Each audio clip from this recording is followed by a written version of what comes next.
This June on Patreon, do likes actually help the algorithm? Is wrestling too sexy for Saudi Arabia? New bonus videos every week and a massive back catalog when you support The Habit at patreon.com/doseofbuckley. Do you have any friends or family members who are into classic cars? If you do, and you don't really like said friends or family members, feel free to troll them with the fact that, in some circles, a 2003 Honda Civic is now considered a classic car. The looks on the faces of your uncle with the 69 Dodge Charger or your grandpa with his 63 Corvette Stingray will be worth it. But time keeps on slipping into the future, as both Seal and Steve Miller told us nearly 30 and 50 years ago respectively. And what's new becomes old, joining that which was already old. Same goes for classic rock, a radio format created to make old people go, "Oh, I remember this song." And assuming you still have a classic rock station in your city, put it on one of these days, and you'll find within an hour that you've heard a Nirvana or a Green Day song.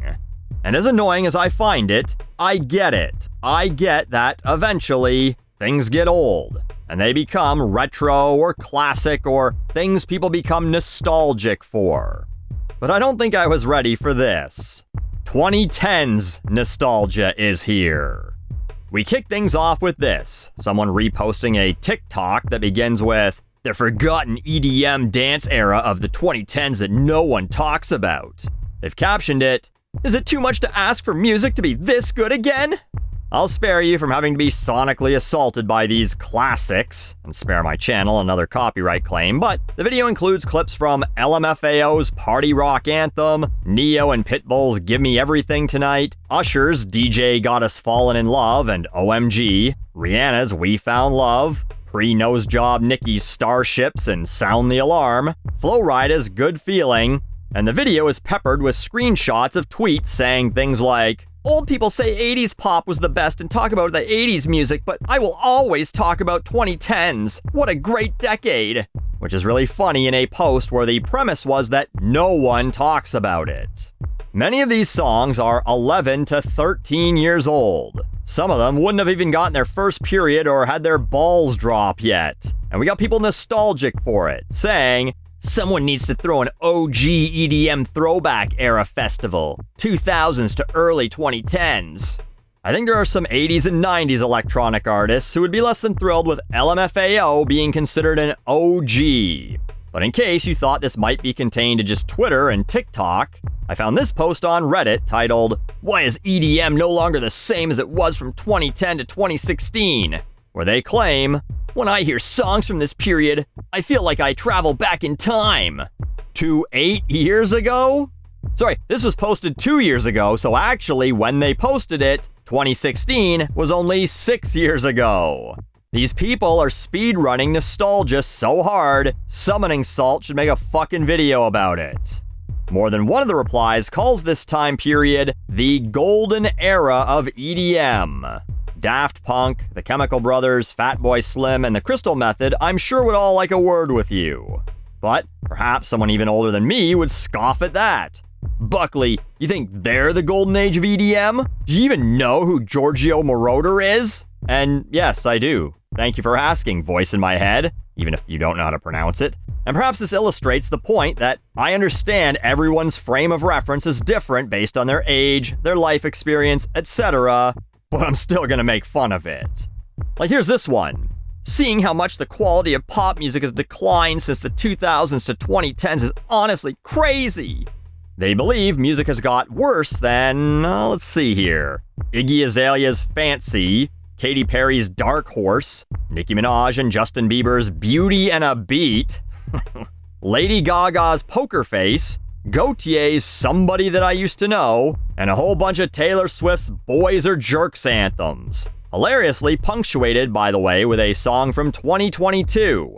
This montage of music video clips clearly made for people with TikTok brain who can't stand to look at the same image for more than one whole second is set to Harry Styles' As It Was. I saw this clip reposted with other captions like, "NGL, this new generation of pop has nothing on them. Like this was poptimism at its peak." Someone replied to this with, That was the most gaggery era ever. I want 2010's era to repeat because it was the peak of pop girlies with serving MVs as well. And someone 20 years younger than me might be able to translate that for us in the comments section. Oh, or I love this one. Back when music was actually good, not based on how short the songs are, or if it plays well on TikTok, and when music videos are actually good and iconic. Back in 2014, I never even thought music videos would flop in the future like music and videos always go hand in hand.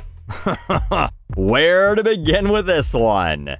First off, this is the 2020s version of, why doesn't MTV play music videos anymore? And second, no, these weren't made for TikTok, but they were made to hopefully capitalize on YouTube's algorithm at the time.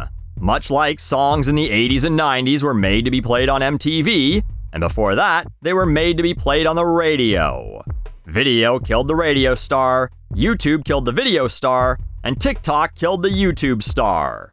Nothing really changes. Everyone just wants to pretend the era of music they grew up with had some special quality that, in turn, makes them special for listening to it. Songs they like? High art. Today's music? Sellout trend-chasing trash. And in 10, 15 years from now, fuck the way we're going, probably 6 years from now, people will be going, what happened to good music like Jack Harlow and Sabrina Carpenter and whatever the fuck Shabuzi is? Someone is going to go, say what you will about early 2020s music, but at least we had fun music like Sexy Red, not this boring shit we have now. So the real question is, why are we seeing this now? And of course, I have a theory. A nostalgia theory. Gee, remember the good old days when I hadn't run this joke into the ground yet? So a company called TickPick did a study back in 2020. And 2 years prior to that, a data scientist named Seth Stevens-Davidowitz combed through Spotify data, and both came to the conclusion that most people form their lifelong musical tastes between the ages of about 11 to 16, with 13 and 14-year-olds being the most impressionable. Now, I'm no fancy data science man, but 13 years ago, it was 2011. The kids who listened to this garbage and thought it was good are now in their mid-20s. They've been an adult for a few years, and they've found out, especially at that age, it kinda sucks.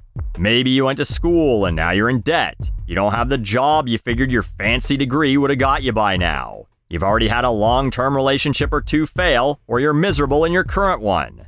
Or you've never been in one and you thought you would be by now. You're broke, you're realizing you'll likely never own a house, and all that freedom you wished you had as a kid, you have it now, and you can't afford to do anything with it. And so, you've gone running back to suckle on nostalgia's warm, comforting teat. And sadly, because you can't help when you were born, your nostalgia is tied to two dancing clowns who informed the world that they had passion in their pants and they weren't afraid to show it, and a girl repeatedly pleading with a group of men to teach her how to Dougie. Crank that, teach me how to Dougie, and you're a jerk. You just had to be there. I was, and I'm sure as fuck glad I was able to leave. But you know what? Maybe I'm just jealous. After all, you know what else happened in the early 2010s? My channel exploded in popularity. And now, well, we don't have to sugarcoat it. While I'm extremely grateful for those who continue to watch, those numbers are dropping faster than Cali Swag District members. But if all of a sudden people get nostalgic for a disembodied voice crudely ranting about pop culture over an equally crude slideshow, I'll never say never, but there'll be no need to ask, where have you been, or what's my name? No need to blow me one last kiss. It'd be a good feeling to know that this channel wasn't the one that got away, that the show goes on. You would be able to raise your glass and say cheers, because I'll be headed to Rack City, bitch. There. Some 25-year-old just had a dopamine release so intense, they soaked through their apple-bottom jeans and they're now dripping all over their boots with the fur. You're welcome.